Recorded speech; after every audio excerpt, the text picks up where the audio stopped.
Hey guys, Kev here, and I'm ready to do my full review on the Spyderco Lil Native. So this here is a loaner from my good buddy Jake, Bearded Gear. Of course, go check out his channel. I mention him all the time because we're good friends, and we loan each other knives, and we chat all day, and blah, blah, blah, blah, right? Got my Dock Street here in my On the Edge mug, of course.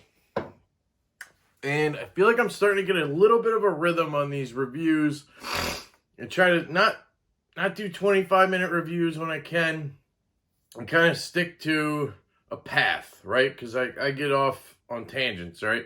So this here is the Spyderco Lil Native. This is a Rec or River's Edge Cutlery exclusive. I believe they were like $136 if I'm not mistaken, maybe 160, but somewhere in that 150 range. It is a very small knife.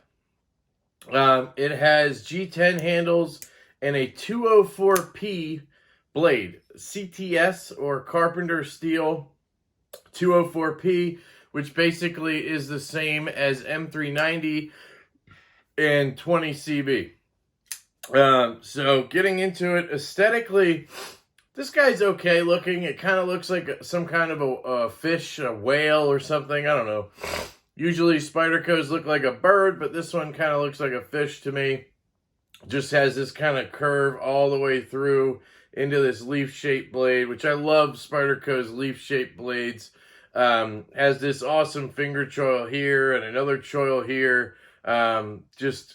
It's okay. It's not the best looking knife. It's also tiny, so there's that. Where is my bug out? Compare it to a bug out here for you. All right, and then a pair of 3. So you guys can see how small this guy is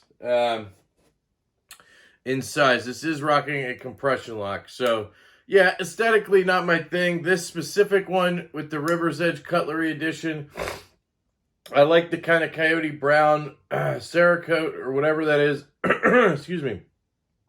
And green G10, I don't like G10 at all. Ah, damn. Sorry, guys. Yeah, I don't like green G10 at all, really. But altogether, this package looks cool with the black hardware. I definitely understand why people really like the exclusives from River's Edge Cutlery. Not just because they're exclusive and hard to get, but because they look cool. In pictures, they don't necessarily look that cool to me. But once I got this in hand, I could really tell why people love it. So that's the aesthetics. Ergonomics, this thing is small, but because of that forward finger choil, it melts into your hand. It's very Spyderco-esque, very Voxnez-like. Maybe even more comfortable than a Vox design. I mean, this thing is just melted into my hand right now. It is an extension of my hand, and I have full control with my thumb up here. This knife is a ergonomic just dream. I mean, it is an absolute home run when it comes to ergonomics. It is the shining feature of this knife for me, because if you need a small knife, I mean, and you have a bigger hand, this thing fits like a glove, and that is very important for people who live in shitty states where you can't have a blade longer than 3 inches, right? This guy will fit under that, and it will be extremely capable because of the ergonomics. I can do with this blade as much as I can do with basically any other knife I have, except I don't have extended reach, right? But I have control. You have a good edge on there. I mean, I really love the ergonomics on this, guys. I cannot stress that enough. The action on this is a little stiff, I would say. It just seems like right here, it's like really tight. It loosens up a little as you get down, but it just is really, really tight. And the flick is okay. You know, you can get it out, but it's not that great. But then if you use the compression lock, it just drops shut. It has a little nub on it right here, just like the Shaman. This is in that same native family. And that will hit your finger, so it won't close all the way until you get your finger out and drop it down. Or you kind of do the, you know, the thing where you let go at the end. But because of how stiff it is, that doesn't really work. So yeah, I mean, action is good for a little knife like this. It flies out and it drops shut. If you're right-handed. If you're left-handed, you know, you can do the flicks and everything because it's a compression lock. There's no frame lock to worry about. But closing it is a bitch because you have to get your thumb into this little spot. You basically have to suspend the knife like this, which is extremely, you know, dangerous. It could fall at any time, basically. And now I'm stuck. Now I have to, like, find a way to re-grip the knife, and usually it involves two hands or literally letting go and catching it. And that is the biggest drawback to compression locks, in my opinion, and why I basically sold all of my Spydercos with them. And I tried the CME here from OCD for EDC, Justin, and that really is the only reason I have a pair of three, because I have that CME to help me disengage the lock without having to fully, you know, compromise my grip. Now, I think he makes one that fits on this, so that's an option, but you're talking about a decent-sized nubbin on a knife that's so tiny. I could definitely see that, you know, being an issue when you're holding the knife. My palm is right here where the compression lock is. I feel like it squeezes into that area, and I feel like you might accidentally disengage it or something. So I don't think it's the best option for a tiny knife like this. But the hole works great. You can Spidey flick it. You can thumb flick it. If you, oh my God, come on, dude. Yeah, it's so stiff. Right-handed, I feel like I can. Okay, it's really hard to thumb flick, but you can roll it out at least. So yeah, I basically just Spidey flick knives if I can. But yeah, so that's action. The sounds, it's pretty muted. Has a little bit of a click when it pops out. And on the close, nothing special. It's not great on sounds, honestly. I would not call it a positive. I would maybe call it a slight negative, that it's not the greatest sounds, but it's not that bad. Carry, it carries phenomenally well. Has a deep carry wire clip, which of course is comfortable and always safe. It's hard to catch on things. It doesn't go all the way to the end of the knife, but that doesn't bother me in any way. It's deep enough. It is reversible, so that's great for us lefties. The compression lock and reversible clips, it kind of tricks people into thinking Spydercos are like ambi knives, right? But the compression lock just isn't. And that's one thing that has always bothered me. I mean, I'm grateful that I can reverse the clip, but the lock just makes it really hard for a lefty. And I feel like a lot of lefties buy Spydercos because they think they're basically ambi. And I guess a lot of them just kind of get used to it and deal with this bullshit. I got over it and I sold them. And that's just the way I went. But anyway, carry is fantastic on this little guy. The G10's not too rough. Goes in and out of pocket. Basically disappears. It weighs like, I don't know, 3 ounces. It's not a lightweight, but it's not like heavy or anything.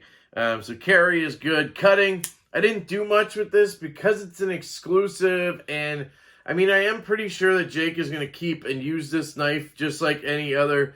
But, you know, one day or whatever, he may want to use it in as trade bait or something. I've seen these going for like $300. So I didn't do much cutting with it. I just cut some paper. And I think I opened a package or two just to test it out and cut out one shipping label. It did great at all that stuff. 204P is a great steel, guys. And this has a great edge on it. Spyderco did a good job with the factory edge, at least on this guy here. I don't see like uneven grinds or any issues. The tip is very good. So yeah, I'm happy with the cutting, but I don't have any like long-term experience with the Little Native. I just assume it would be good because it's a Spyderco. Full flat grind, your usual good stuff from Spyderco. So we covered aesthetics, ergos, action, sounds, cutting, and carry. So value, yeah, the normal price, $136 or whatever, or even let's call it $150 for a 204p G10 deep carry clip, exclusive knife. I think that's a great value. I think it's fine. It's American made, by the way. I didn't mention that. Sorry. This is made in the United States, Earth. And I've heard that place is pretty cool, Earth, but I haven't been there yet. Anyway, yeah, I think the price is fine on this guy. I actually think it's a good price. Spyderco exclusives are cool. You can get really cool materials and not spend much more than you would on a base model. That's one of the best things about Spyderco sprint runs and exclusives. So this is an exclusive, not a sprint run. Basically, that means that Rec or River's Edge Cutlery, they can make more of these. It's a dealer exclusive. So only River's Edge Cutlery can order this exact combination, but they can order it as many times as they want. Whereas a sprint run is a one-time deal, and it's a Spyderco deal. Like, it's not a specific retailer that has that. That's the difference between a sprint run and a dealer exclusive, where sprint runs, they're gone. Once that run is gone, they're never making that again. Exclusives, you know, River's Edge Cutlery could make these again in 5 years, or they could have another batch coming right now. So that's just kind of how that works. Recommendations on this guy: if you're right-handed and you need a little fifth pocket knife or a small EDC because of your township or your state laws or whatever, this thing is really good, guys. It's hard to beat. I would definitely recommend getting one of the sprint runs or exclusives in a cool steel. But don't pay the secondary pricing. If it's, you know, an extra $100, just don't do it. I don't see the point for a Spyderco. I get that when it's like a Vero, like something actually really different and cool. But you could buy a base model Little Native. You know, why pay 200 extra bucks for it, right? So yeah, right-handed for sure. Left-handed, I can't, guys. I can't recommend it. It opens fine, but unless you're a guy who likes two-hand close or isn't worried about dropping the knife, I guess, maybe smaller hands, or if you're confident that the CME will work on here, okay. But I just can't recommend it to lefties, guys. Left ability scale, this would have to be like a 3. I like that it has the clip, but just, yeah, this whole pinching the knife thing, I just don't like that. So yeah, guys, that is the Spyderco Little Native River's Edge Cutlery Edition or exclusive in 204p. I want to thank Jake again for sending this my way. I really appreciate him sending me loaners when I need them. And yeah, I love you guys so much. I hope you have a fantastic day, and I will catch you later.